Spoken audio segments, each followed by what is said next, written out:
It's a distinct honor for me to be here with you this evening. Very briefly, I would like to introduce our guests, which you'll all see later on the program. First and foremost, I'm very pleased that Craig Ball is joining us. Thank you very, very much, Mr. Ball, for being with us tonight. It's an honor and a privilege to have you with us. I'd also like to recognize Don Gull, the president of Bryan University. Thank you very much, Mr. Gull, for being with us. And also our faculty is represented at this graduation by Mike Quartararo from Stroke and Levan, whom you've all gotten to know very well because Mr. Quartararo has been in charge of the simulation laboratory, which you've all been through, have struggled, and worked mightily on. I'll just begin with a very few brief comments because we've been in class together, we know each other, and we've enjoyed each other's company and collaboration. As I said a moment ago, this is an especially important night for you, and it's an especially important night for us at Bryan University. You have worked long and hard for 7.5 months. I will tell you all right now that I find you very admirable, and I don't say that to you just tonight. The people I speak to, I always speak so highly of our students because you all are mid-career professionals who have decided to do something important with your life. You decided to improve your professional stature and at the same time do something that's important for us from a social and society benefit. That is namely bring renewed vitality and excitement and the quest for truth in our litigation process by becoming e-discovery project managers, which, as you know, I believe is where the truth is really found in our civil litigation process now. So I'm very happy to have you. I'm also very happy and would like to welcome the guests who have joined us tonight, your friends, neighbors, and family. They are very welcome to be here with us, as well as other Bryan University students who will be following you and one day will be themselves involved in the graduation ceremony such as this. Without further ado then, what I would like to do is introduce to the class our guest speaker tonight. As I mentioned before, that's Mr. Craig Ball. Mr. Ball of Austin, Texas, is a board-certified Texas trial lawyer. But beyond that, he's also an accredited computer forensic expert. And the thing that's so exciting about Mr. Ball, which I admire so much, is he's dedicated much of his career to teaching the bench and the bar about forensic technology, e-discovery, and trial tactics. Some years ago, Mr. Ball ceased performing as a trial lawyer to take on the responsibility of working as a special master and consultant in electronic evidence to the courts, lecturing judges, consulting with the Sedona Conference and other think tanks, and has since dedicated himself to what he, I know, has perceived to be the litigation crisis of our time, namely the data deluge associated with electronic discovery, as well as the peculiar aspects of this new information container that we have where we have to find the truth in the litigation process. He has been fortunate to serve and consult as a special master in connection with some of the world's largest electronic discovery projects and prominent cases. If you Google Mr. Ball, you'll simply find him on any number of decisions and articles and conferences. Most importantly, though, I believe Mr. Ball values his time teaching, and that's why we are honored to have him with us tonight. He's a prolific contributor to continuing legal education and professional education throughout the United States, having delivered over 500 presentations and papers.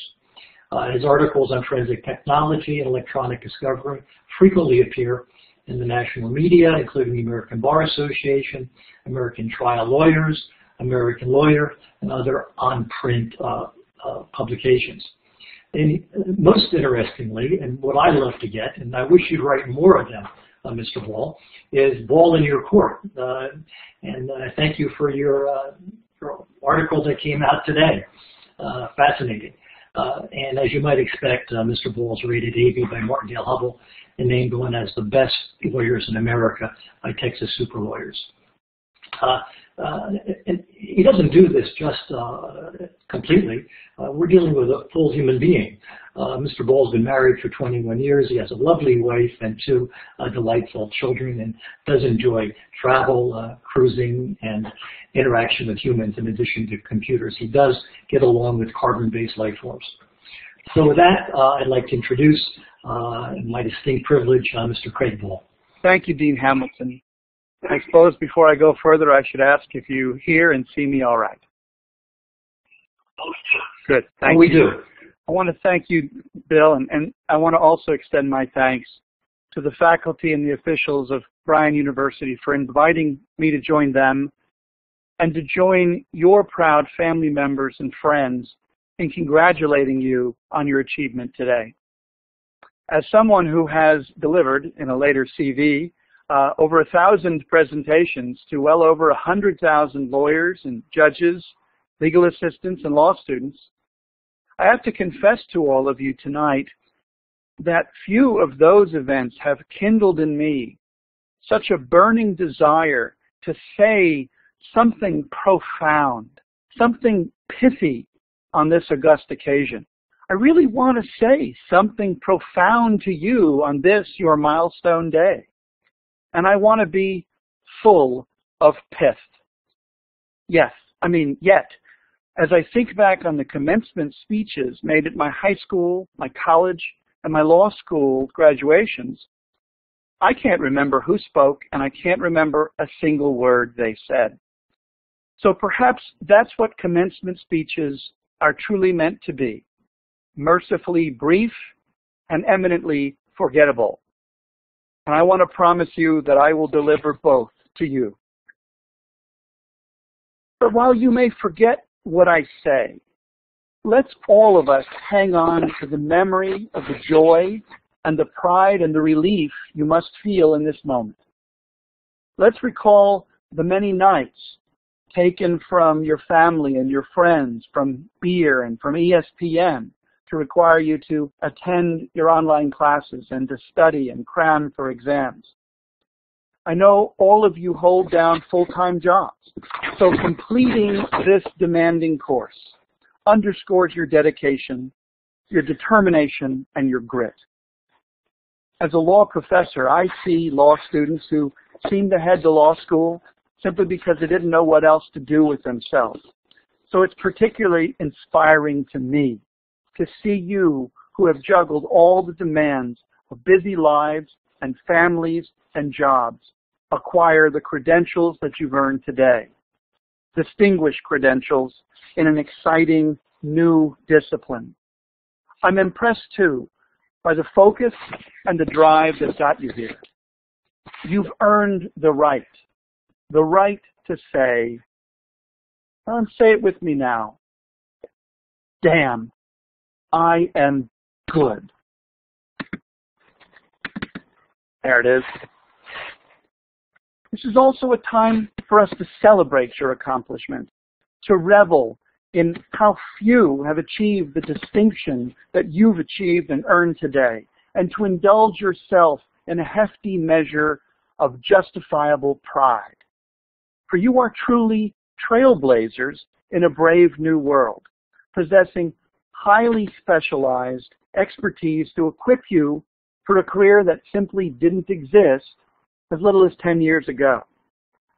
So say it with me again, because you've earned the right. Damn, I'm good. Now, before I become that guy, what's his name, that nobody remembers who spoke at your graduation, let me share a moment to ponder tomorrow and your future. For some of you, this program has been a chance to add to already prodigious skills that you hold in business and in litigation. But for others, it's a gateway to brand new careers. And the good news is you've arrived just in time. The legal profession really needs you. The justice system really needs you badly. We need your skill. We need your judgment. We need your insight. Because when I think of the American trial bar, I can think of no other group of professionals anywhere where project management skills are so sorely needed and yet so profoundly and thoroughly absent.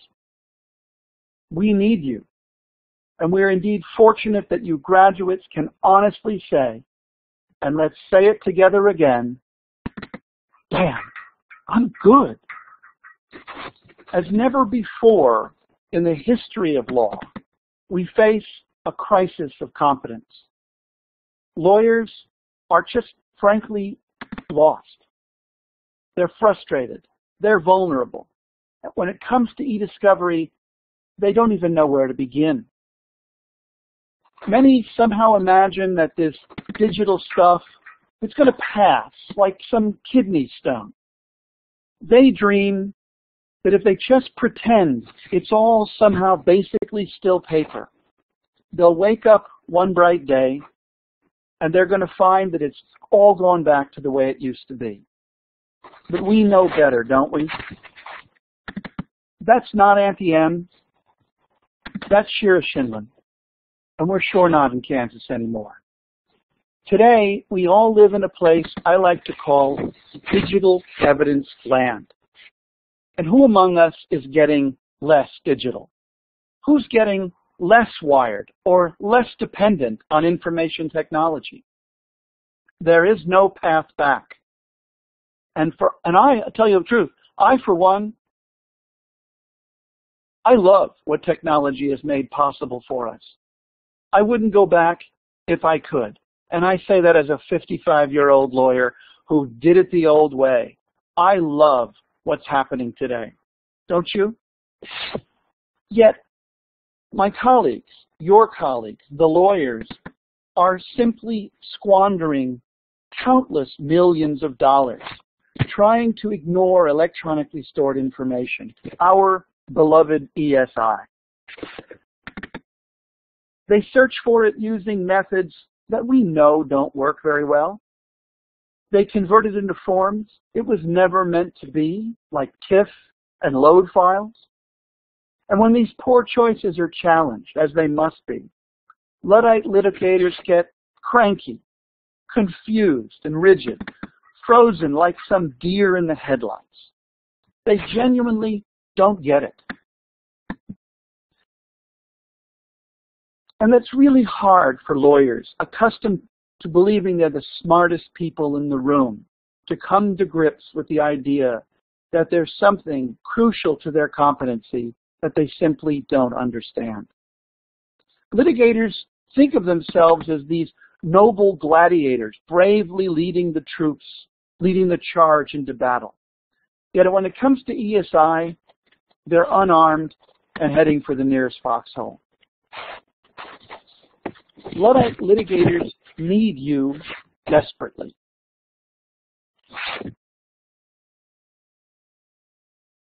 You are destined to be the guides. You're the people who we will trust, who we need to help lead lawyers and judges and litigants into the light, to help them evolve. You will transform electronic discovery from an ugly, expensive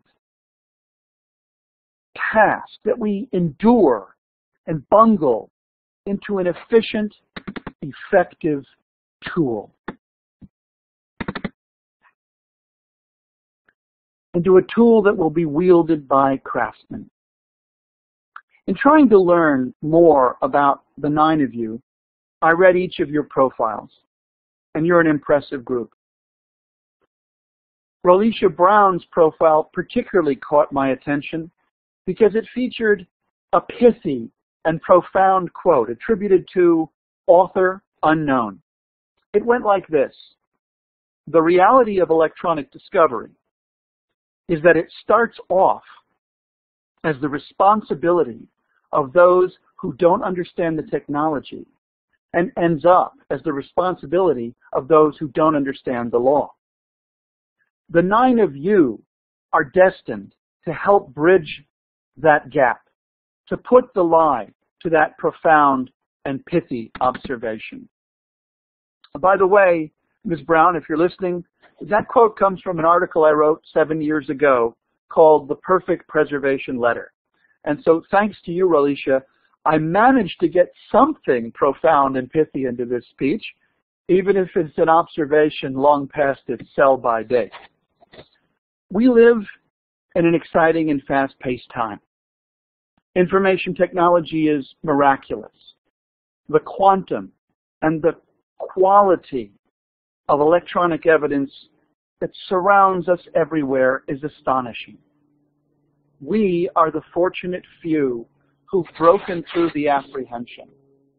We are the fortunate few who aren't afraid of complexity or numerosity. We embrace the information deluge. We've learned to navigate those rich rivers of digital evidence.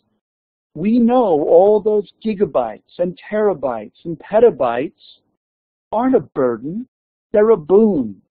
They're something that are going to bring us closer to the truth. They make us less hostage to self-serving testimony and pliable memories. They mean that we shall know the truth, and the truth shall set us free. So we who surf the digital deluge, we who ply the seas of information, we're poised to be better able to lock up the bad guys and set more of the good guys free. More digital evidence and better managed digital evidence. That's going to foster more equitable outcomes and greater predictability in litigation. More digital evidence and better managed digital evidence promises to make justice more accessible and more affordable to all. More digital evidence and better managed digital evidence is a very good thing. It's very much your thing. And damn, that's good. So congratulations, graduates. Welcome to the spare but growing ranks of digitally evolved professionals. Thank you for all your hard work, and thank you in advance for all the contribution you are poised to make going forward with your new skills and your enviable credentials. Be proud of yourselves, for I know I'm very proud to call you my colleagues. Because let's face it, damn, you're good. Thank you very much. Thank you very much, Craig. We appreciate it. And I think you're right, and we believe that as part of our mission at Bryan University, that this is a revolution that's taking us forward up the mountaintop and not backwards into some desperate spot. At this time, I'd like to indicate to you, Craig, that we're going to be sending you a plaque that we've designed that, you know, to memorialize and thank you for your being with us tonight. I'll just read it very briefly. It's going to be this, a token of appreciation for your presentation to the commencement address to the graduating class, and we're going to correct that date. We'll get back to our printer. In Bryan University's e-discovery project management program, and for your work and dedication to the advancement of e-discovery education. Thank you very, very much, Craig. Thank you, Bill. Thank you, everyone. I am very flattered to have had the chance to be with you here today, and I look forward to meeting each and every one of you as we move together through this exciting profession.